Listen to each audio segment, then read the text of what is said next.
What's up, guys? Garrett here again. So for this video, I was kind of thinking that I'll just kind of explain how I go about pricing books. I don't have an exact science. Let's start off with that. I don't have an exact science. This is kind of the first time that I've learned how to use Keepa in price books. Before I was pricing books, and it was kind of just going off of the what's that scanning app? The Scout IQ. I was just using that and kind of judging it off of the other prices, and it was way not the way to do it. So this is kind of the best way I was thinking about doing it. I've already done a few books, and I figured I'd hop on here and kind of show how I was doing it and whatnot. Let's see here. So I'm on Be Cool, by the way. If anybody doesn't know what this is, Be Cool is my repricer, and so I'm kind of going off of that. All my buy costs are already in here, and then this is just what I bought the books for. So I come in here, first things first. This is Seller Amp, and whenever I'm put in like my buy cost, it kind of automatically already puts it in there. So I already can see exactly where I'm at, and as you see, it's lined up with what I already have in Be Cool. This sell price that it auto populates is usually the new price. Seller Amp kind of leans towards new product sellers. But I'm coming down here and I'm looking at the used stuff.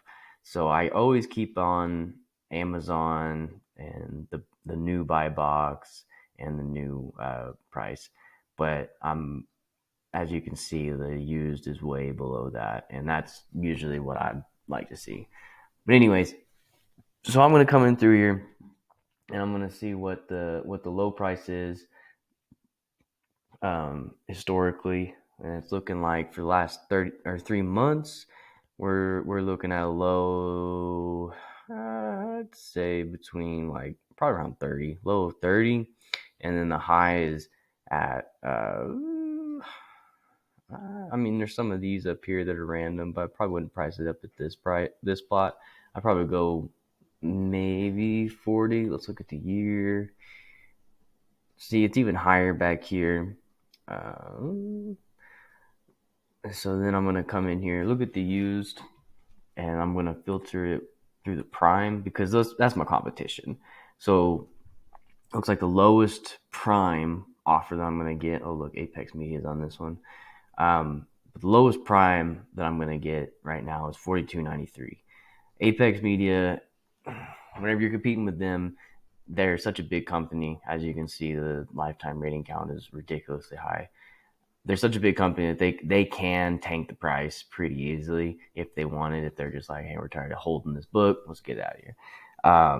So that is a concern that I would want to think about. And I'm at 1164, so if I sold it at 42-ish, I'd be making 125% ROI.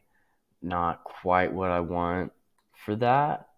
I kind of want to try to get more because these are getting sales at 60 back here, and if those two sell out, Apex Media has two, unfortunately, but there's three of them that need to sell out before, if I price it above that. There's three of them that need to sell out before I can get a sell at probably around. I would probably put it at like 50-ish, and that seems like the play here. I think the way I've copied Joji Davenport's another YouTuber copied his repricer deal on Be Cool, and so like the way his deal I think works, like watch his video. I could be wrong on this. I don't want to like speak for him, but the way it seems like this works is it's a conditional repricer. So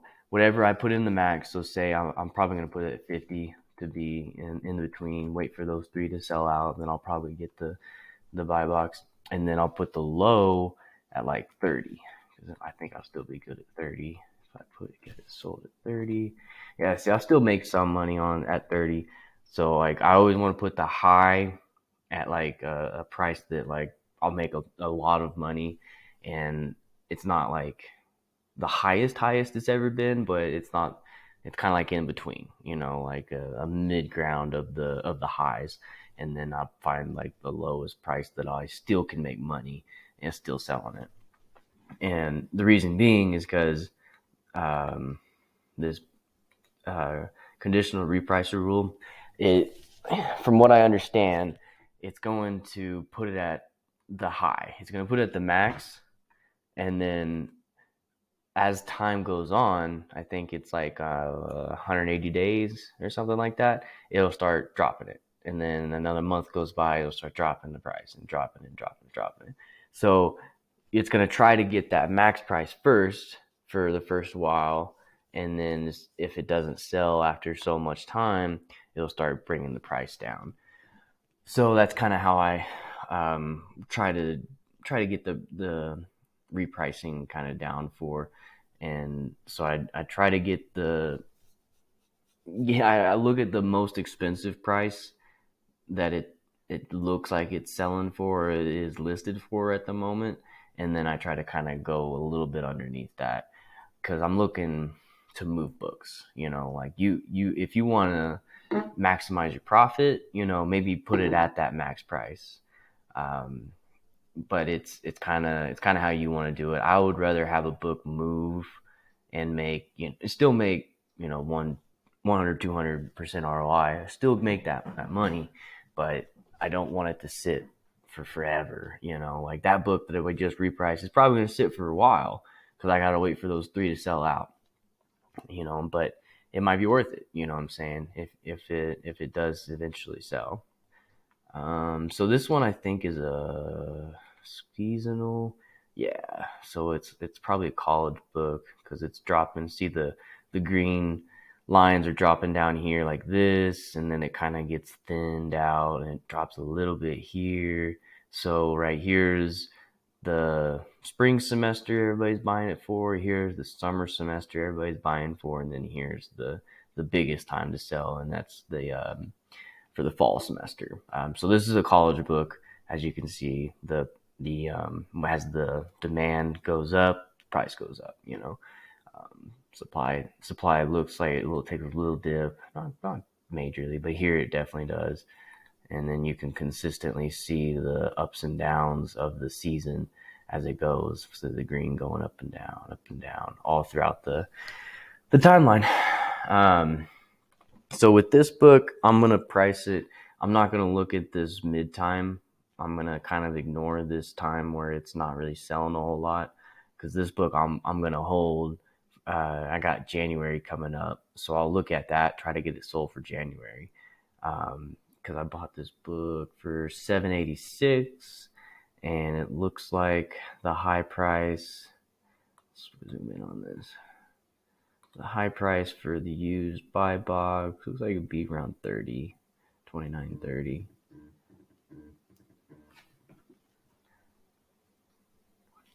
$30, 29, 50.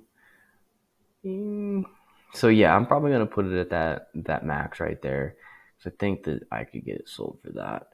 And then, like I said, like right now, the used doesn't really matter per se. It is the used price is pretty high, or not price. Sorry, the used offer count is pretty high, which is concerning. That's something you definitely want to be aware about. But I think that I'll still be able to get this sold for that good price there. So we'll do a high. Let's see. Look at this. It was even selling for 49 back here. Let's go back.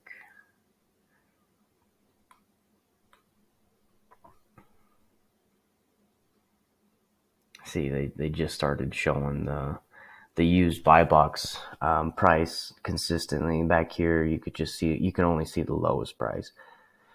So the used buy box, whenever you get a sale, most likely it's getting sold at that used buy box price.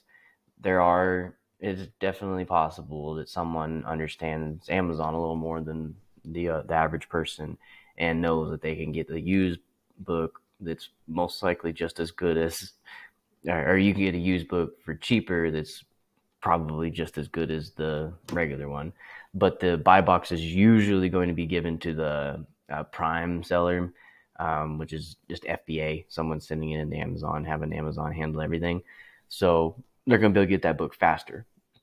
So they're going to want to get that book over. Well, they're not going to want to get that. They're going to click this button right here and say, well, I don't want to pay the new price, so I'm going to come down here. I'm going to buy it for the used price. And if it's at 49 right here, and then you'll see that number. That at this moment it's at 1820, but it's, as you can see, it's a person who is using FBA.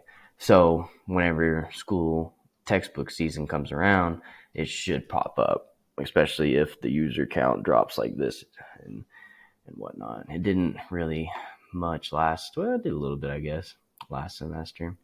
Or this one. What is this? What is this? September. Oh, so that's August. Yeah. So it's definitely dipping a whole bunch there. The demand is rising, but it looks like the seller count isn't really dropping like a dramatic amount. So it is taking a risk on this book, but life's a risk, right? So I'll put this at 49 for the high. 49. And then I'll put for the low. We had it for 786, so we could probably put it at 30 and still be making 127% ROI. That's insane. So yeah, we'll put it at 30 for the low and save. And then I just continue on down doing the same thing over and over until I've got my shipment repriced. And that's about it. Thanks for watching, and we'll catch y'all next one. Later, guys.